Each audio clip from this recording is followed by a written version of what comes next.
Pasalo fatu, po ai lava o mai mo mai nei porkalame ia. Pasalo fatu le sofa man maro Yesu Keriso. Pasalo na arfa mlo na nga lei, ni utatua ria mai nei vaiaso fou. Le aso mua mua tatu fa manatuina, ma whaata wai nai fo i le ngana sa mo i tono nei atunuu.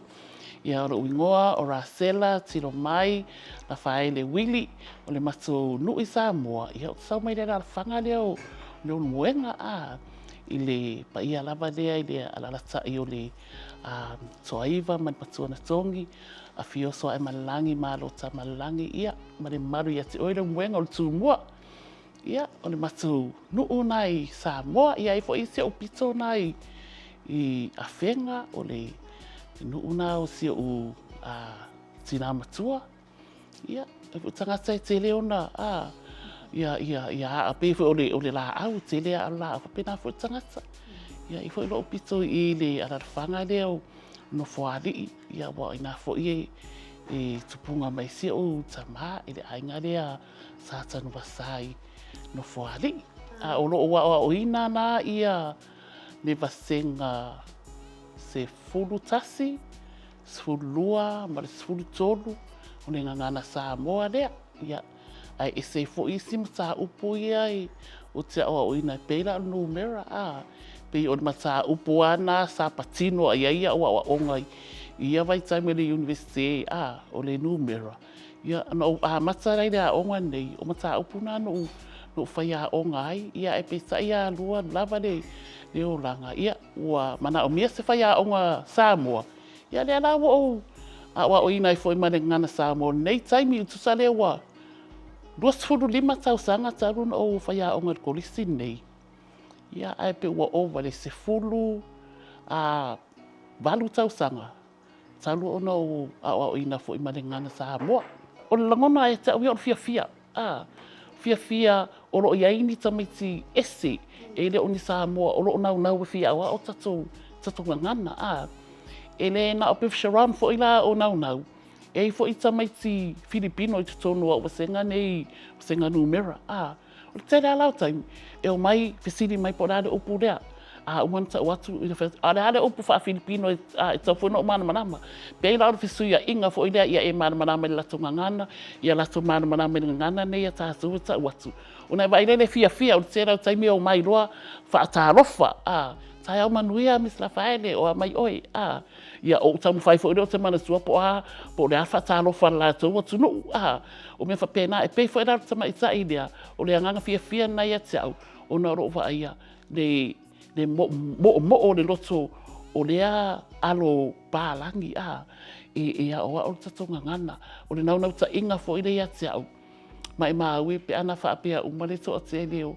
o fa na wi te tono o onga wa e taimi e tamu whaia te tameti fo inia tatu wasenga sulua sutolu i le whaingara i o lato tautaranga i tono wasenga ia i tameti whai mai te au I'm plastic o te refi whaalongo lava na upu o te refi whaalongo lava upu na o outou umarava e tupunga mai mātua Samoa mai ia o matou mātua e rei rofa Samoa ai tangata tō ainga i rofa Samoa e ai o tama matua, tina matua. Mantua e le fausia le tama titi tangata tō tasi pēna o matua e a oa o nenga ngana pe fo upu fa Samoa o i le whaparangi it takes a whole village to raise a child lona winga e le na o matua e wha moi e le o ina o nenga ngana tangata umara vo le ainga ia o tama matua, tina matua tangata o mai tono ro ainga ia pe adu le lotu ta sina mea o mai ai ia o le mai foi tono rea onga le o foi faia onga lona winga i le ai lava se arofanga whapea i le mwhaio o le ofa Samoa o nei i le o ina pe le o tara no aine tono matu ainga a whapea o le nau parangi i le ai i o tatongana ia ai se amea leina na le nau foi o tatamaiti tatu whanongonongo foi lunga letio whafonga i lunga letio oka so tele foi tangata o sia tunu e le ni Samoa ai atara noa mai nei le au saina ini tia e fa Samoa mai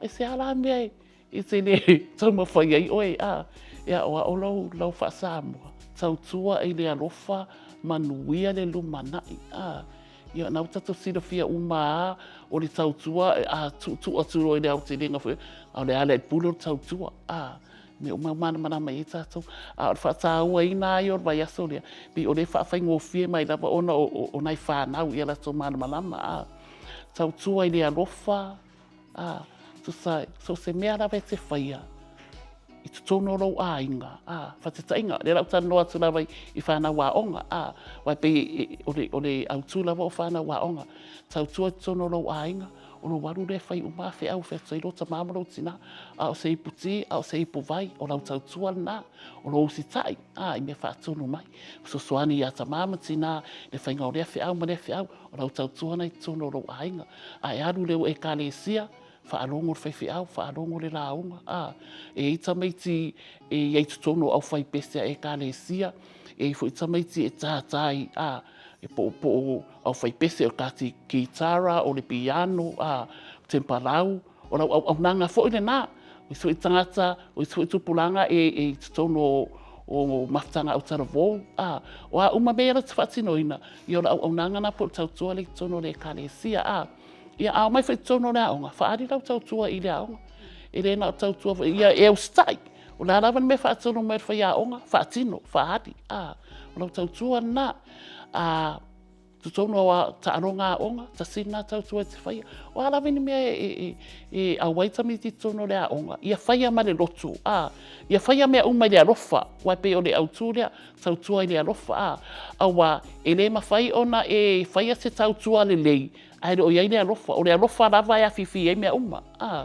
Lona winga, e whaari rau alofa, ia e te tautua fo i mwhai se mea le lei. O le whaamanianga uma rare, tu uwa mo tamaiti ia whai are tautua lea. Ia, o le whaamanianga wai roa uma tamaiti. Whaamanuia uma atua ia ti oe. Whaamanuia le atua ia ti oe, pe tautua ma le alofa, tautua ma le whaari fo i o winga whaaro alo. Wa ele na ole a ia whaaria o winga whawhea roa i matangata.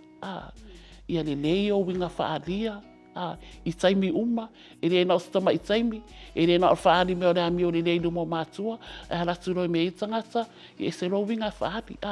Ia le lei lau whawhea roa i mau tangata, marisi tangata. Ai sili ai foi, o le si foi au tautua, o le whaatawa ina leo lau ngangana. Ia tāua, ia tautala i laumangana, ia i loa tautala ma le whaaloalo i tangata. Ia peo se whaamarama wha pupu atuna, ia ai te le lava se whaenga o le tautua ma le autu o le whaautu ia i nei vaiaso. Ia atonu e le sisi meo, e tue whaapopo foi, tonu walava foi le a whaasoa.